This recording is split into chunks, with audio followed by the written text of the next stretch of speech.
Let's do it. First of all, thank you to our panels for agreeing to sit on this panel. The first question is for Arlie. Arlie, I'm just fascinated to hear what was your experience in finding or founding a club? It was a lot of work. It was it was a case study in process improvement, stakeholder management, buy-in. It was we came from another club that was very similar, but we saw the vision of what PMUT, Project Managers United Toastmasters, could be. So in order to get everything started, we had 7 founders, myself, and we have Jane, Carrie, and others that were committed and saw the vision. And we worked really hard and were dedicated to make the club come together. We built the foundation, and then it just carried on from there. Nice. Thank you, Arlie.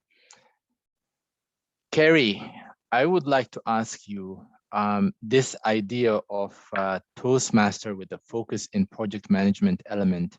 Where did it came from, and how did you guys solidify it? How did you build it, and how do you bring it to life?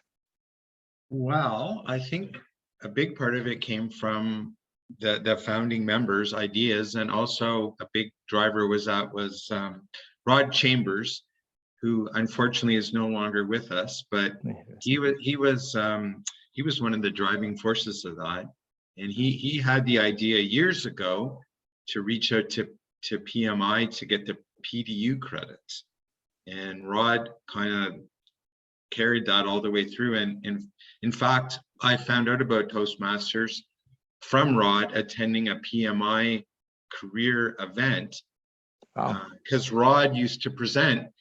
He used to have a presentation, and he said, "Hey, Carrie, you wanna check us out?" And I said, "Sure, it sounds good." And I haven't one of the best decisions I ever made. So that was his, not completely, but a big part of it was his understanding. And also, I think we realized that there weren't a lot of clubs, and there's still not a lot of clubs today that have that dual focus, which makes it unique, because you get the best of both worlds. You get Toastmasters and you get project management.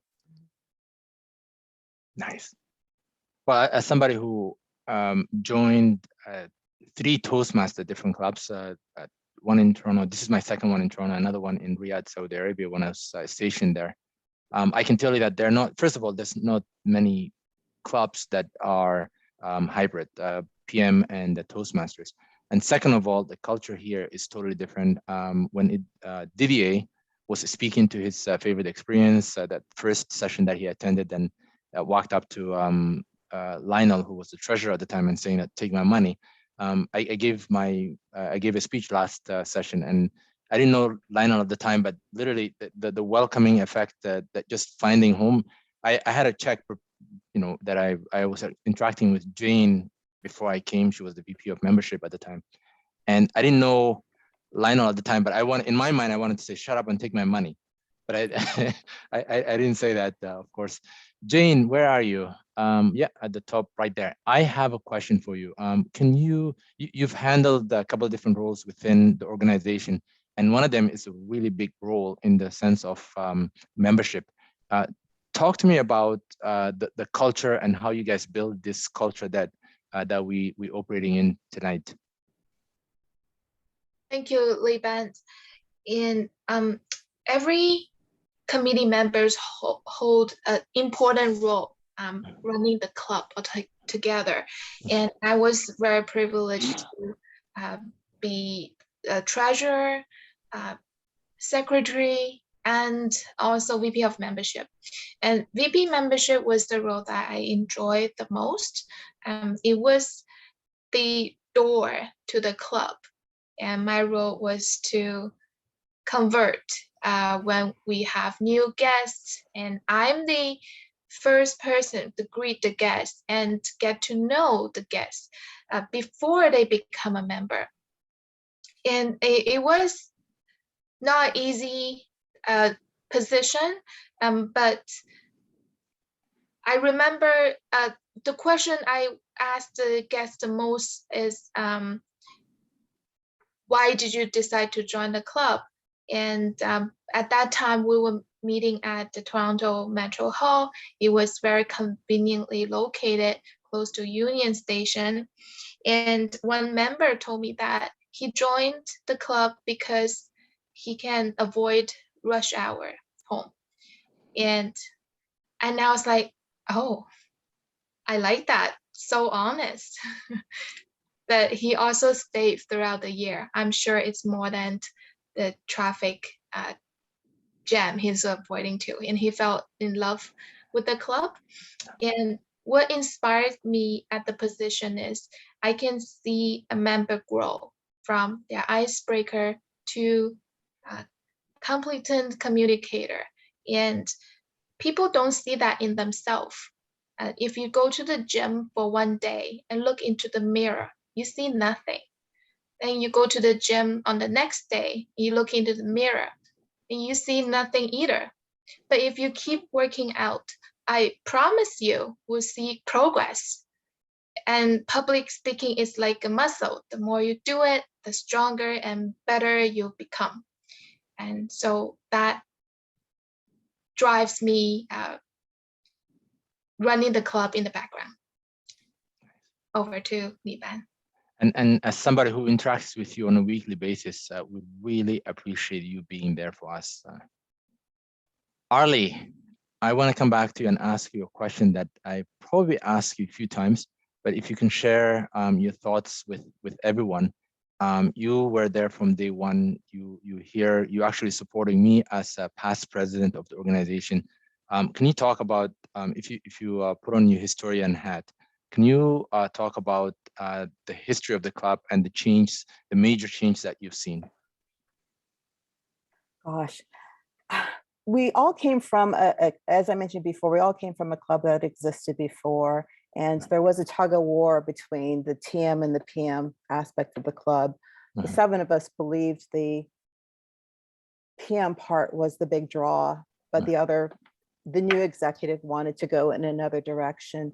So we basically, I remember talking to Rod and I said, this is not working. It was very, very political, very contentious. And I said to him, do you want to cross the street? And he knew what I meant. I want to start a new club. And he did a lot of work in the old club. We did a lot of work. And then he was just like humming and hawing. He's like, okay, let's do it.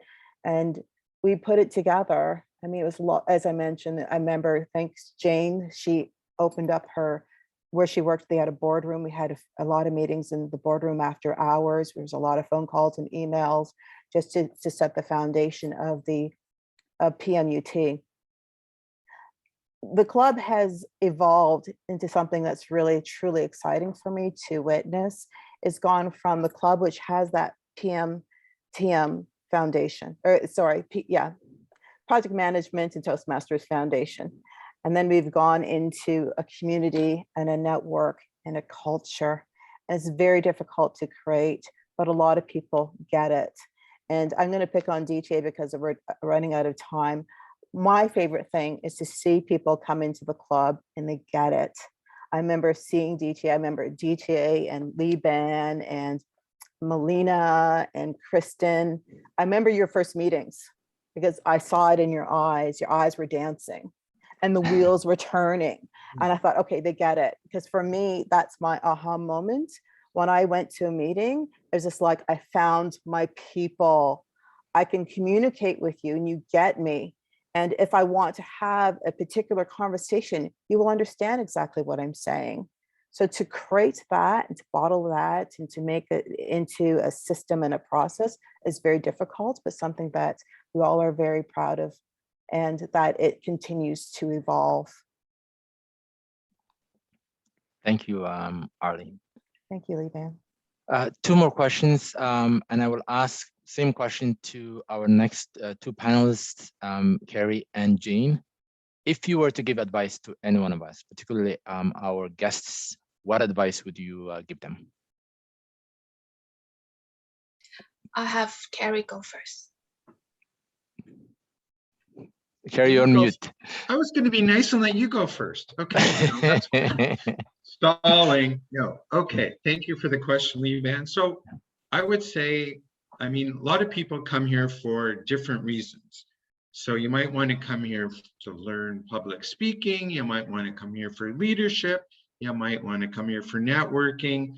The beauty of Toastmasters is you can come here for more than one reason and you can still be successful. But what I will say is whatever you're going to do, make sure you put the effort forth.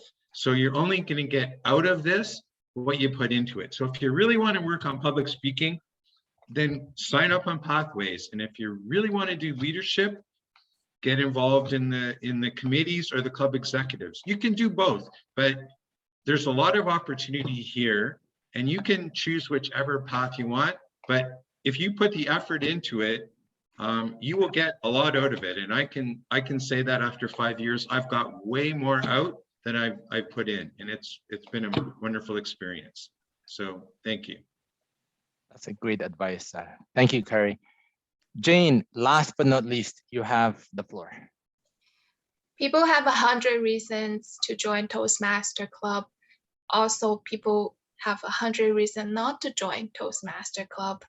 I've seen people jump into the opportunity, take advantage of the membership, and make the best use of it. I've also seen members that pay the dues and sit in the meeting and did not make a sound. And I've been Toastmaster for almost 9 years, and it's still scary for me to put my hands up and to do a table topic. Yeah, I worried I'll be embarrassed, my speech is not good enough, but my speech would never be perfect. But if I don't take advantage of the opportunity, my speech will never be improved. So my advice to you is have the reasons to join the club and then jump into the opportunity and take advantage of it.